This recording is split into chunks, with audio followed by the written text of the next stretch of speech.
Hello students, welcome to Science Delight. Science Delight में हम acid basis salts कर रहे थे और हमने क्या क्या कर लिया था एक बार उसका रिकॉल कर लेते हैं। ठीक है, चलो सबसे पहले हमने क्या किया था एसिड बेसिस सॉल्ट्स में हमने बात की थी एसिड्स की। तो एसिड क्या कंपाउंड्स होते हैं जो कि H+ क्या करते हैं, डोनेट करते हैं, राइट। और जो बेस होते हैं, बेस क्या होते हैं जो कि OH- डोनेट करते हैं। ठीक है, और एसिड के बारे में एक और बात की थी कि वो हाइड्रोनियम आयन का फॉर्मेशन करते हैं।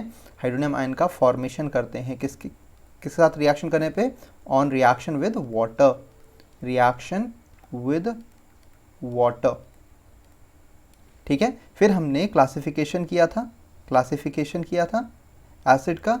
ठीक है, सोर्सेस के बेसिस पे, सोर्स के बेसिस पे कौन कौन से थे, एक ऑर्गेनिक, एक inorganic, number of H+ ion के बेसिस पे, जिसमें मोनोबेसिक से मोनोबेसिक, डाईबेसिक, ट्राईबेसिक, इनके बारे में कर लिया था। वैसे ही बेस के बारे में भी, ठीक है, ये बेसिक है, ओके, H+ के बेसिस पे बेसिक है। और नंबर ऑफ OH- के बेसिस पे mono acidic, di acidic, tri acidic, right. ये हम अपने लास्ट क्लासेस में कर चुके हैं। ठीक है, फिर उसके बाद हमने कंसंट्रेशन के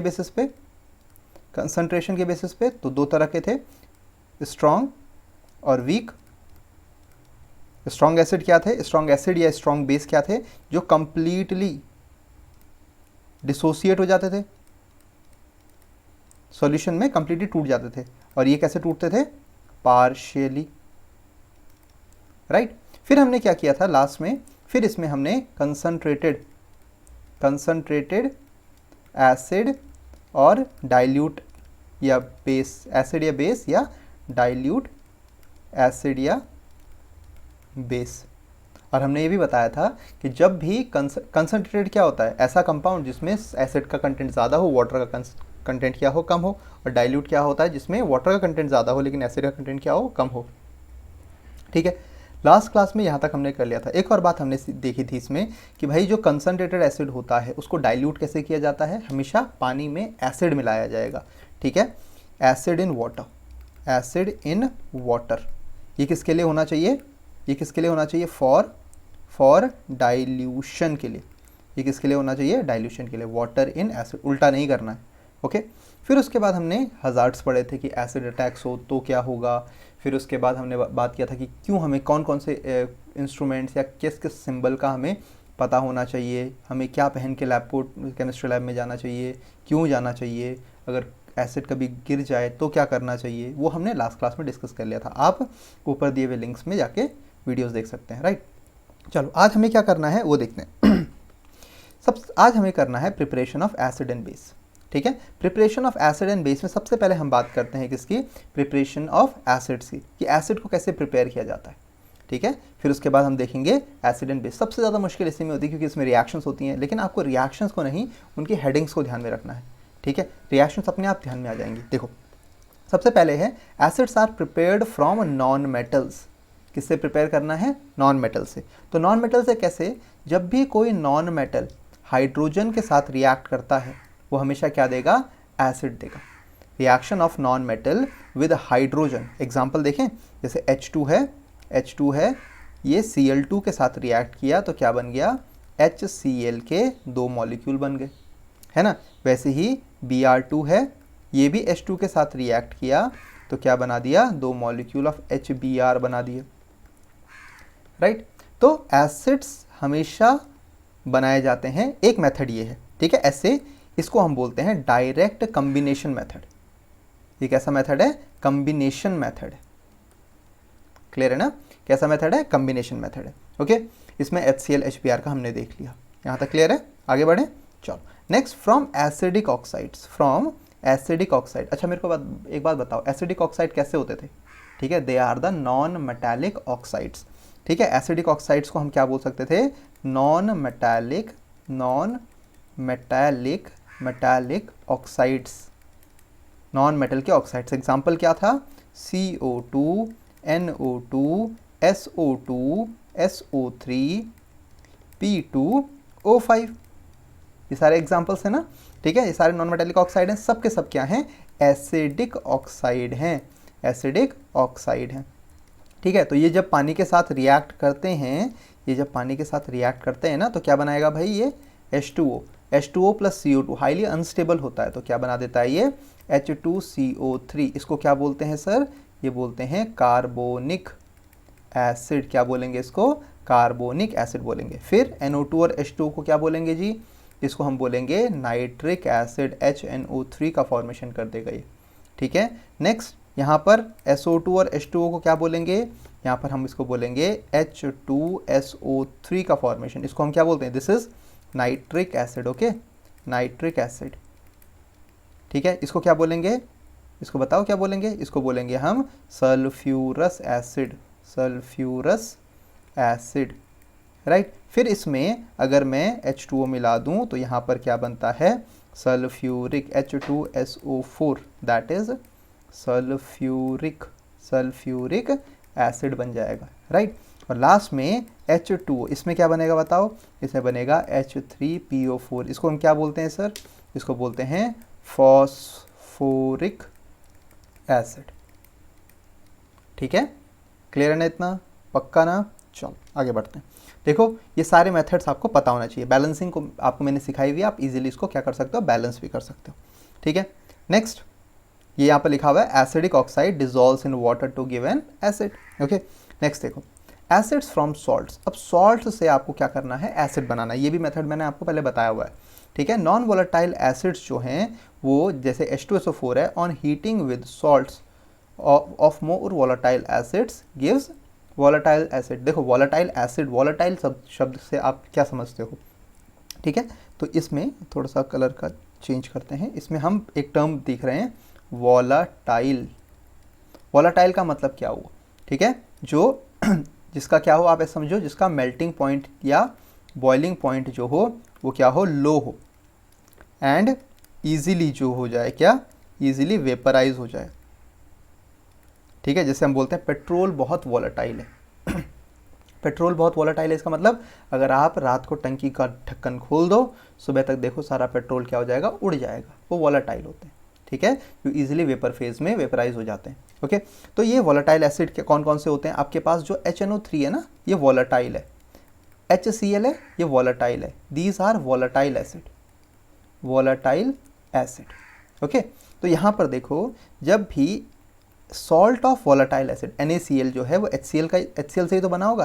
देखो NaOH प्लस HCl क्या बना देता है, NaCl। तो इसको मैं बोलूँगा ये क्या है, salt of volatile acid, salt of volatile acid, ठीक है। तो NaCl है, तो NaCl को जब भी मैंने किसके साथ रिएक्ट करवाया, H2SO4 के साथ, ठीक है, या KCl ले लो, को जब भी मैंने रिएक्ट करवाया H2SO4 के साथ, तो ये दोनों क्या बनाएंगे, ये बनाएंगे अगर टेम्परेचर बिलो 200 डिग्री सेल्सियस हुआ, जो कि फेवरेबल होता है, ठीक है, जो कि अच्छा टेम्परेचर माना जाता है, जो कि रिएक्शन के लिए इजी, मतलब रिएक्शन करवाने के लिए इजी होता है। हायर रखोगे तो भी होगा, लेकिन अभी क्या होगा उसकी बात करेंगे, ठीक है। तो यहाँ से मुझे मिलेगा NaHSO4 प्लस साथ में क्या निकल जाएगा, HCl। सेम यहाँ पर भी KHSO4 प्लस HCl,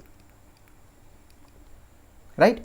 लेकिन अगर क्या हो कि NaCl सेम वही रिएक्शन करवा दी मैंने H2SO4, लेकिन इस समय टेम्परेचर जो रखा वो 200 डिग्री सेल्सियस से ऊपर रखा, तब क्या होगा, यहाँ पर बनेगा Na2SO4 प्लस 2HCl। अब दिक्कत ये है ना कि यहाँ पर ये जो Na2SO ये थिक क्रस्ट बना देता है, थिक क्रस्ट बना देता है, ठीक है। उसकी भी हम डिटेल में बात करेंगे, जब हम HCl का प्रिपरेशन सीख रहे होंगे ना, तो उसकी हम डिटेल में बात करेंगे।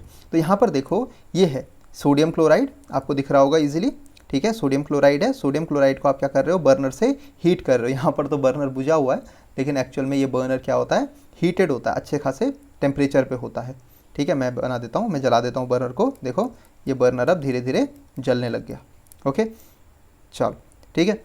अब देखो यहाँ पर क्या हुआ, यहाँ पर आपने क्या किया, इस बर्नर को जलाया, टेम्परेचर रखना कितना बिलो 200 डिग्री सेल्सियस, राइट। तो यहाँ से आप क्या करोगे, ड्रॉप बाय ड्रॉप क्या डाल रहे हो, कंसनट्रेटेड सल्फ्यूरिक एसिड डाल रहे हो। तो यहाँ से रिएक्शन होगी और HCl जो कि एक वोलेटाइल गैस है, HCl जो कि वोलेटाइल गैस है, वो यहाँ से वेपराइज होगी, यहाँ से वेपराइज होगी और कहाँ जाएगी, यहाँ से इस कंटेनर में जाएगी। और इस कंटेनर में भी क्या है, कंसनट्रेटेड सल्फ्यूरिक एसिड। ये क्यों है, मैंने आपको पहले भी बताया हुआ, ये फॉर डिहाइड्रेशन के लिए, डिहाइड्रेशन के लिए। डिहाइड्रेशन मतलब जो भी HCl के इसमें एक्सेस मॉइस्चर होगा वो उसको क्या कर लेगा, एब्जॉर्ब कर लेगा। ठीक है, फिर यहाँ से आपको ड्राई हाइड्रोजन क्लोराइड की गैस मिलेगी। ड्राई हाइड्रोजन क्लोराइड की गैस कैसे मिलती है आपको, हम बोलते हैं bye downward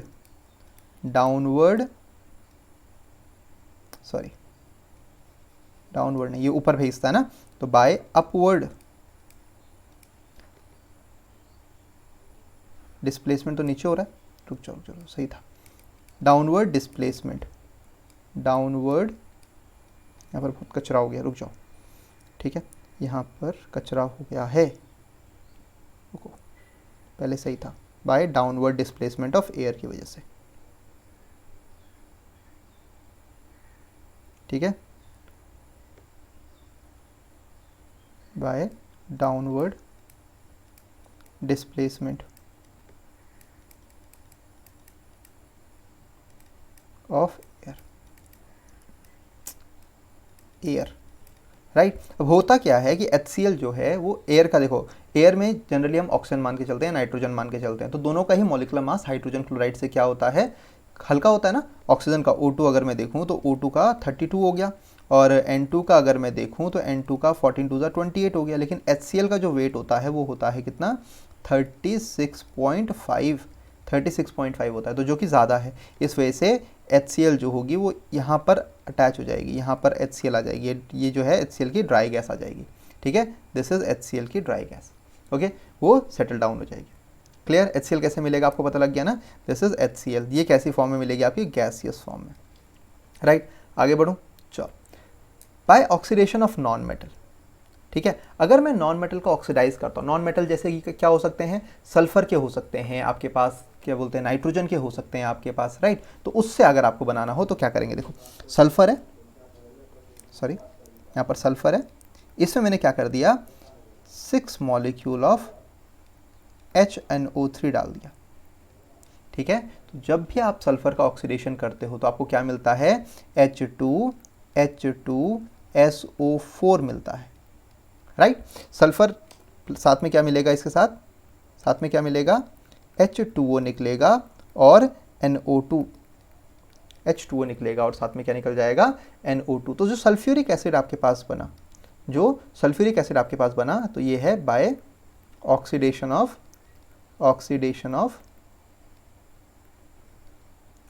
of non metals. ठीक है, एक सेकेंड, हाँ, चलो, ठीक है,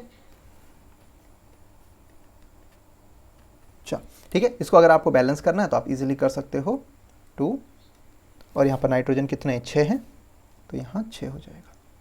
ठीक है, तो ये अब पता कैसे लगा कि सर सल्फर का ऑक्सीडेशन हो गया, तो यहाँ पर सल्फर पे कोई चार्ज है नहीं, सल्फर पे चार्ज है यहाँ पर 0। ठीक है, तो यहाँ पर जो सल्फर पे चार्ज होता है ना, ये +6 का होता है, तो ऑक्सीडेशन हो गया, यानी आप ऐसे ही बोल सकते हो कि गेन ऑफ ऑक्सीजन हो गया है सल्फर पे। ठीक है, तो इस सल्फर ने क्या किया, गेन ऑफ ऑक्सीजन किया, तो ऑक्सीडेशन कर दिया आपने इसको नॉन मेटल्स का। ठीक है ना, पक्का क्लियर हुआ ना इतना, चलो आगे बढ़ते हैं। नेक्स्ट हम non metals like sulphur is oxidised by concentrated nitric acid.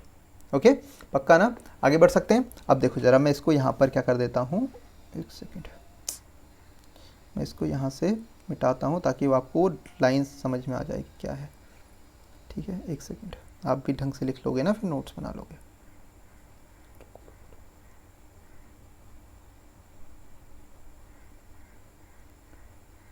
ठीक है, यहाँ पर देखो क्या हो रहा है, सल्फर जब आपने किससे मिलाया था, HNO3 से मिलाया था, तो क्या हुआ था, यहाँ पर H2SO4 बन गया था, साथ में क्या, वाटर, और साथ में क्या निकल गया, NO2 गैस निकली थी, तो इसको बैलेंस कर लिया था हमने। तो यहाँ पर 6 मॉलिक्यूल ऑफ HNO3, 2 मॉलिक्यूल लगाए थे, यहाँ पर 6 लगाए थे, तो रिएक्शन हमारी बैलेंस हो गई थी। तो मैंने यहाँ पर क्या बोला था, सल्फर का यहाँ पर क्या हुआ है, ऑक्सीडेशन हुआ है, ऑक्सीडेशन हुआ है, मतलब 0 से +6 में चार्ज में डिफ्रेंशिएट हुआ है। और दूसरी बात यहाँ पर आप इसको भी बोल सकते हो गेन ऑफ ऑक्सीजन किया है, गेन ऑफ O2 किया है। ठीक है, आप ऐसे समझ लो ऑक्सीजन। अब यहाँ पर नेक्स्ट प्रिपरेशन ऑफ बेसिस की बात करते हैं कि बेसिस को कैसे प्रिपेयर किया जाता है। ठीक है, तो थोड़ा सा शांत, अभी तक हमने क्या किया है, preparation of acid direct combination method से, सॉल्ट से, ऑक्सीडेशन से, राइट, या एसिडिक ऑक्साइड से एसिड का प्रिपरेशन किया है। बेसिस की बात करते हैं तो बेसिस फ्रॉम मेटल, ठीक है, मेटल से बेसिस बनाना। तो बेसिस आप इजीली बना सकते हो, जैसे आपने क्या किया, Na+O2, राइट, तो आपने क्या बना दिया, Na2O, या Mg+O2, तो आपने क्या बना दिया यहाँ पर O2, तो आपने क्या बना दिया MgO, राइट। तो ये कैसा हो गया, देखो आपको पता है कि जो मेटालिक ऑक्साइड्स होते हैं, मेटालिक ऑक्साइड्स होते हैं ना, ये कैसे होते हैं, दीज आर बेसिक ऑक्साइड्स। ये कैसे होते हैं, बेसिक ऑक्साइड्स होते हैं। ठीक है, पक्का मेटल से बन जाएंगे। Next, bases from metals react with oxygen to give base. ठीक है, इसको आप इग्नोर करना, आप सिंपली ऐसे लिख सकते हो, metal react with oxygen to give metal oxide, जो कि क्या होते हैं, बेसिक ऑक्साइड्स होते हैं, राइट। आगे बढ़ते हैं। ठीक है, बेसिस फ्रॉम बेसिक ऑक्साइड। अब बेसिक ऑक्साइड्स कौन से थे भाई, मेटल है, Na2O है, या K2O है, या MgO है, ठीक है, CaO भी हो सकता है। अब इनमें क्या कर दो, आप पानी मिला दो, इनमें क्या कर दो, जैसे उसमें कर रहे थे एसिड में, वैसे इनमें भी क्या कर दो, आप पानी मिला दो। तो ये क्या बना देगा, NaOH। साथ में यहाँ पर क्या होता है ना, H2 गैसेस भी निकलती हैं, जो ये अल्कली होते हैं। ठीक है, KOH+H2, या आप सिंपली ऐसे लिख लो, चलो छोड़ो, ठीक है, इसमें भी रहने दो। KOH का फॉर्मेशन हो गया यहाँ पर MgOH का होल ट्वाइस, और यहाँ पर क्या हो गया, CaOH का होल ट्वाइस हो गया। ठीक है, पक्का, आगे बढ़ूँ। ठीक है, मैं इसको बैलेंस कर देता हूँ, यहाँ पर ये हो गया बैलेंस।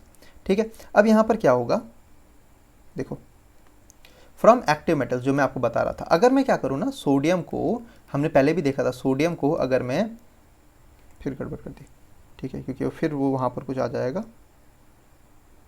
तो मिटाना पड़ जाएगा, फिर मेरे को थोड़ा ऊपर कर दो, हाँ, ठीक है। तो सोडियम के साथ, अगर मैं सोडियम के साथ, देखो, सोडियम के साथ क्या कर दूँ, वाटर डायरेक्टली ऐड कर दूँ। अगर आप सोडियम को वाटर में डालोगे ना, तो पटाखे बजेंगे सीधा।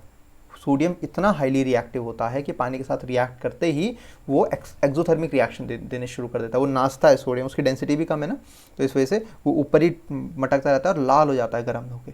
ठीक है, हाईली रिएक्टिव होता है पानी के साथ, तो पानी और ऑक्सीजन के साथ। ठीक है, तो ये क्या बना देगा, NaOH, और साथ में क्या रिलीज कर देगा, H2 गैस रिलीज कर देगा, राइट। सेम वैसे ही पोटेशियम है ना, तो H2O plus KOH plus H2 gas. ठीक है, पक्का। Active metal also react with water to give base and hydrogen gas. Clear है ना, ठीक है। नेक्स्ट देखो, बेसिस फ्रॉम सॉल्ट्स। ठीक है, आपने एक रिएक्शन हमने पढ़ी होगी, दैट इज डबल डिस्प्लेसमेंट। ठीक है, डबल डिस्प्लेसमेंट पढ़ी हो, तो aqueous solution of salts with strong base precipitates out the base. ठीक है, जैसे एग्जांपल लेते हैं, AlCl3 है ना, AlCl3 ये रिएक्ट करता है आपके किसके साथ, अगर आपके पास NaOH है मान लो, तो ये क्या बना देगा, ये बना देगा AlOH का होल थ्राइस प्लस NaCl, या FeCl3 है ना, FeCl3, तो ये NaOH के साथ रिएक्ट करेगा, यहाँ पर क्या बना देगा, FeOH का होल थ्राइस प्लस क्या हो जाएगा, ये NaOH बना देगा। क्लियर, सॉरी NaOH क्यों, NaCl बना देगा। आप इसको बैलेंस कर सकते हो, 3 मॉलिक्यूल Cl3 हो गया, 3 Na है, तो यहाँ पर 3 और 3 हो जाएगा। ओके, तो आप इजीली ये चीज़ें बना सकते हो। इसका नाम क्या है, दिस इज फेरिक हाइड्रोक्साइड। इसका नाम क्या है, एल्यूमिनियम हाइड्रोक्साइड, राइट। एक और चीज़ आप कर सकते थे, यहाँ पर इसको हटाने के अलावा NaCl यहाँ बन जाएगा ना, ठीक है। तो यहाँ पर क्या हो जाएगा लास्ट, अगर आप CuCl2 भी यूज़ करते हो NaOH के साथ, ठीक है, तो यहाँ पर भी आपके पास CuOH का होल ट्वाइस प्लस NaCl के 2 मॉलिक्यूल मिल जाएंगे, ठीक है। तो ये सारी की सारी जो प्रोसेसेस है ना, ये क्या है, क्यूप्रिक हाइड्रोक्साइड है, क्यूप्रिक हाइड्रोक्साइड, ठीक है। ये सारी प्रोसेसेस क्या हैं, formation of acids, sorry formation of basis के लिए है, ठीक है। पहला मेथड क्या था, क्या बोलते हैं, मेटल से बनाना, दूसरा मेटल ऑक्साइड से बनाना, तीसरा सॉल्ट से बनाना, राइट। एक्टिव मेटल तो डायरेक्टली भी रिएक्ट कर जाते हैं, ठीक है। Next, by decomposition of salts, by decomposition of salts, decomposition of salt जैसे मान लो आपके पास PbNO3 का होल ट्वाइस है, ठीक है। तो ये क्या कर देगा, ये आपके पास PbO प्लस NO2 का फॉर्मेशन कर देगा। तो ये PbO जब आप इसको डिकम्पोज करते हो ना, तो PbO ये क्या है, लेड ऑक्साइड, ये क्या चीज़ है, लेड ऑक्साइड। तो लेड ऑक्साइड क्या होता है, this is metallic oxide, metallic oxide. तो ये कैसा है आपके पास, बेसिक, सेम वैसे ही कैल्शियम कार्बोनेट है, इसको आपने हीट किया, क्या बना दिया, CaO प्लस CO2, तो ये भी क्या है, मेटालिक ऑक्साइड है, कैल्शियम ऑक्साइड, ऑक्साइड, ये भी कैसा हो जाएगा, बेसिक हो जाएगा, ठीक है। ये भी क्या हो जाएगा, बेसिक हो जाएगा। क्लियर है ना, पक्का ना, ठीक है। आगे बढ़ूँ, चलो नेक्स्ट देखो, हीटिंग सर्टन कार्बोनेट्स और नाइट्रेट्स गिव्स बेस, जैसे मैंने आपको बता दिया ये वाला पार्ट, ठीक है। तो बेस किस फॉर्म में देगा, ऑक्साइड्स की फॉर्म में देगा, करेक्ट ना। चलो अब देखो properties of acids, properties of acids की अगर मैं बात करूं तो दे आर सार इन टेस्ट, कैसे होते हैं, खट्टे, ठीक है। तो आपने देखा नींबू खाया होगा आपने, लेमन जूस पिया होगा आपने, टमाटर खाए होंगे आपने, तो कैसे होते हैं, खट्टे होते हैं, तो एसिडिक, ठीक है। हाईली करोसिव, करोसिव मतलब अगर गिर जाए तो जला देंगे, मेटल पे गिर जाए मेटल जल सकता है, मेटल भी करोड हो सकता है इजीली, तो हाईली करोसिव, जैसे कि हमने हार्मफुल इफेक्ट्स में देखे थे। नेक्स्ट हम देखो, नेक्स्ट हमारे पास है it turns blue litmus red, it turns blue litmus red, red litmus को क्या कर देगा, नहीं ब्लू लिटमस को क्या कर देगा, रेड कर देगा, ठीक है। तो हम यहाँ पर देख सकते हैं, ठीक है, acid turns blue litmus red, okay. चलो next, physical properties of base, physical properties of base क्या होते हैं भाई, जैसे एसिड खट्टे होते हैं तो बेस बिटर, कड़वे, कड़वे होते हैं, ठीक है, बिटर मतलब कड़वे होते हैं, ठीक है। कड़वा जैसे करेला, नीम, राइट, तो कड़वे होते हैं, जैसे करेला का जूस, ठीक है। नेक्स्ट, हाईली करोसिव, ये भी क्या होते हैं, करोसिव होते हैं, ओके। बेस भी क्या होंगे, करोसिव होते हैं, थोड़ा डेंजरस भी हो सकते हैं, पॉइजनस भी हो सकते हैं। और ये क्या करते हैं, रेड लिटमस को ब्लू कर देंगे, उल्टा होता है इसमें, ये क्या कर देंगे, रेड लिटमस को क्या कर देंगे, ब्लू कर देंगे, ओके, पक्का ना। आगे बढ़ सकते हैं, चलो ठीक है। तो यहाँ तक आज हमने क्या किया, आज क्या किया हमने, preparation of acid and preparation of base. एक बार रिवाइज कर लें, प्रिपरेशन ऑफ एसिड हमने किस किस मेथड से किया, डायरेक्ट कम्बिनेशन, हाइड्रोजन का रिएक्शन नॉन मेटल के साथ करके, फिर सॉल्ट से प्रिपेयर किया, नॉन मेटेलिक ऑक्साइड से प्रिपेयर किया, राइट, ये सारे मेथड्स हमने यूज़ किए। फिर उसके बाद हमने बेस का प्रिपरेशन किया, तो बेस का प्रिपरेशन किस किस से किया था भाई, नॉन मेटल से, सॉरी मेटल से किया, फिर मेटेलिक ऑक्साइड से किया, फिर उसके बाद किससे किया, सॉल्ट से किया, सॉल्ट्स में डबल डिस्प्लेसमेंट रिएक्शंस की थी ना हमने, आयन एक्सचेंज हो जाता है वहाँ पर।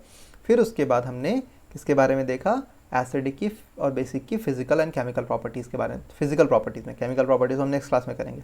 तो फिजिकल प्रॉपर्टीज़ में हमने क्या किया, फिजिकल प्रॉपर्टीज़ में हमने उसका टेस्ट देखा, टेस्ट कैसे होते हैं एसिड में, सार टेस्ट होता है। फिर उसके बाद सार टेस्ट के बाद उसके बाद हमने क्या सीखा कि वो क्या होते हैं, हाईली करोसिव होते हैं, जला देते हैं।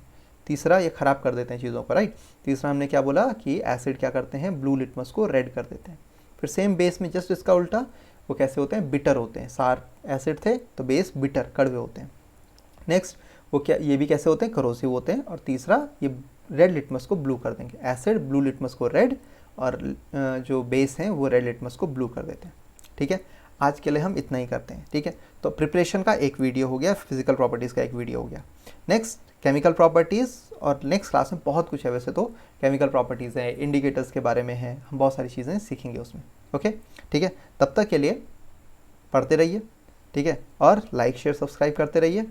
मिलते हैं नेक्स्ट क्लास में, और पूरे के पूरे चैप्टर्स के आपको यहाँ पर ही डिटेल में एक्सप्लेनेशन मिलेगा, राइट। तो ऐसे ही शेयर करते रहिए, लाइक करते रहिए, लाइक ज़रूर करो, ठीक है, वीडियोज़ देखने के बाद, ठीक है। फिर मिलते हैं हम नेक्स्ट क्लास में, ओके, चलो बाय बाय।